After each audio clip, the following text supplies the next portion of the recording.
ఇలా రా చెప్తాను. ఏంట్రా? ఇలా రా నాన్న చెప్తాను. రా రా నాన్న. సిద్ధు, ఎక్కడికి రా? ఇక్కడికే నాన్న.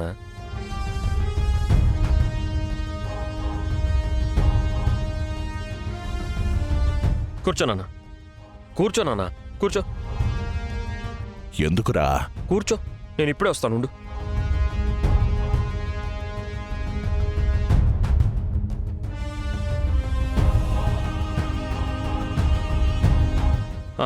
నానా ఇదిగో, ఇది నీకోసమే. ఎక్కడిదిరా? ఫారెన్ నుంచి ఫ్రెండ్ తీసుకొచ్చాడు. నీకు ఎప్పటి నుంచో ఇవ్వాలనుకుంటున్నాను, మర్చిపోతున్నాను. తీసుకోనన్నా. మనసు ప్రశాంతంగా లేదన్నావు కదా, పైగా నిద్ర పట్టట్లేదన్నావు. ఇదొక 2 పెగ్గులు తీసుకోనన్నా, ప్రశాంతంగా అన్నీ మర్చిపోయి నిద్రపోతావు. సరేనా? ఆ,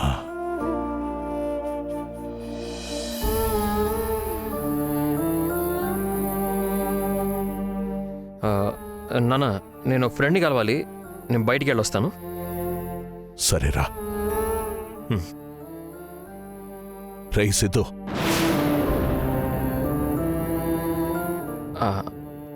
ఏంటి నాన్న? రారా.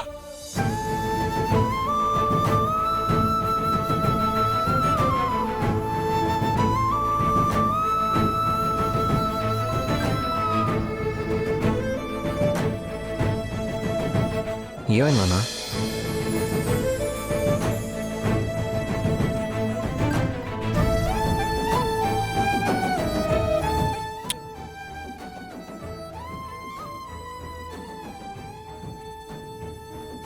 నాకేమవుతుంది నాన్న? నేనేమన్నా చిన్నపిల్లాడినా?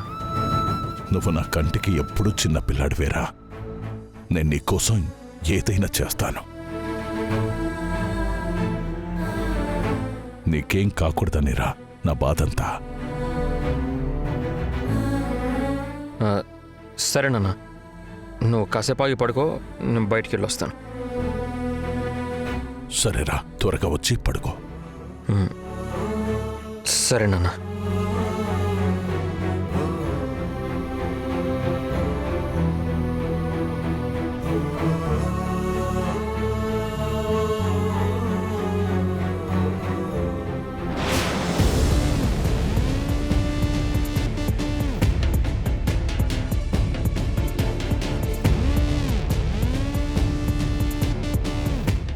రండి రండి, త్వరగా రండి. తులసి, నాన్న మేనేజ్ చేశాను, మనం త్వరగా వెళ్ళిపోదాం. పదొదినా. రండి.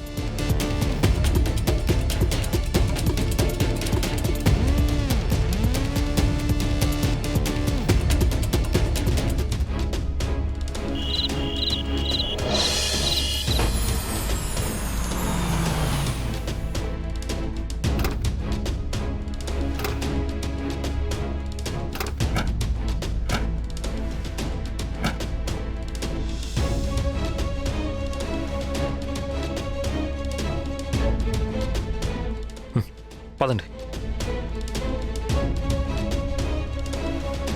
ఎవరు మీరు? ఏం కావాలి? అది లాయర్ గారిని తీసుకొచ్చాను. హరీష్ కేసు విషయంలో చిన్న మీటింగ్ ఉంది. లాయర్ గారా? అవునండి, క్లయింట్తో మాట్లాడాలి. ఈ టైంలో ఎందుకు వచ్చారు?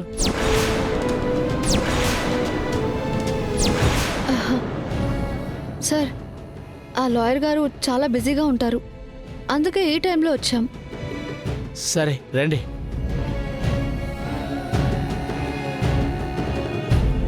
సార్, ఓసారి సెల్ కేసు ఇవ్వండి.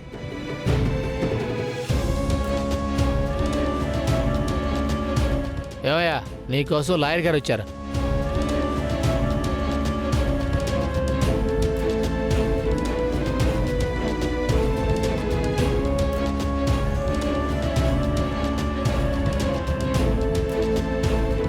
మీరెవరు?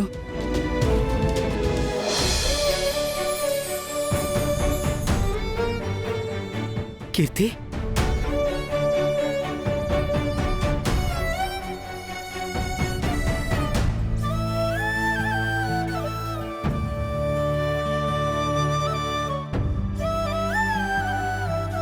కీర్తి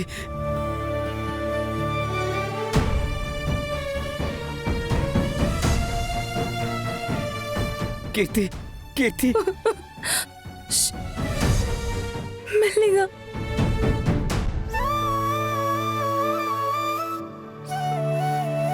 ఏంటి హరీష్ ఇదంతా? I'm sorry baby. నీకు తోడుండాల్సిన టైంలో ఇలా ఇరుక్కున్నాను. అప్పులు తీరిపోతాయని ఆశపడ్డాను, కానీ ఇంత దూరం వస్తుంది అనుకోలేదు. మధ్యలో ఆ సౌపర్ణిక వాళ్ళు వచ్చి తులసిని నన్ను ఇబ్బంది పెట్టాలని చూశారు తప్ప నేనే తప్పు చేయలేదు బేబీ. నాకంతా తెలుసు హరీష్.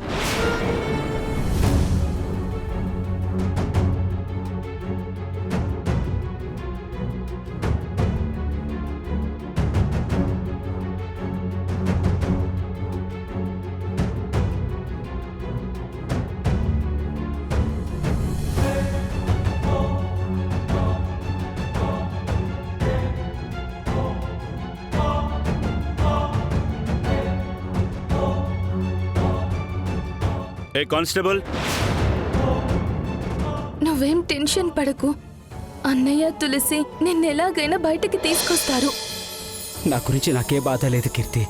నా బెంగంతా మీ ఇద్దరి గురించే. నువ్వు మన బిడ్డ కోసమైనా సరే ధైర్యంగా ఉండాలి. అన్నయ్య తులసి కలిసి నువ్వు నిర్దోషివని నిరూపించే ఎవిడెన్స్లు సంపాదించారు. అవి కోర్టుకి సబ్మిట్ చేశామంటే నువ్వు హ్యాపీగా ఇంటికొచ్చేస్తావు. సార్, ఎవరు లోపల? హరీష్ కోసం లాయర్ గారు వచ్చారు సార్.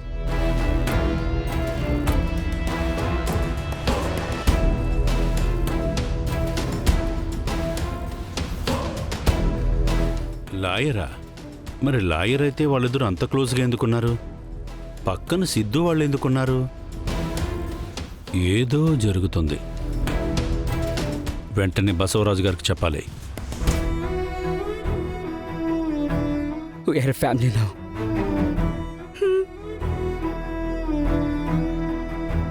నువ్వు నిర్దోషివని నిరూపించే ఎవిడెన్స్లు సంపాదించారు. అవి కోర్టుకి సబ్మిట్ చేశామంటే నువ్వు హ్యాపీగా ఇంటికొచ్చేస్తావు. సరే బేబీ, మన బేబీని జాగ్రత్తగా చూసుకో. నువ్వు జాగ్రత్త. నేను వెళ్ళొస్తాను.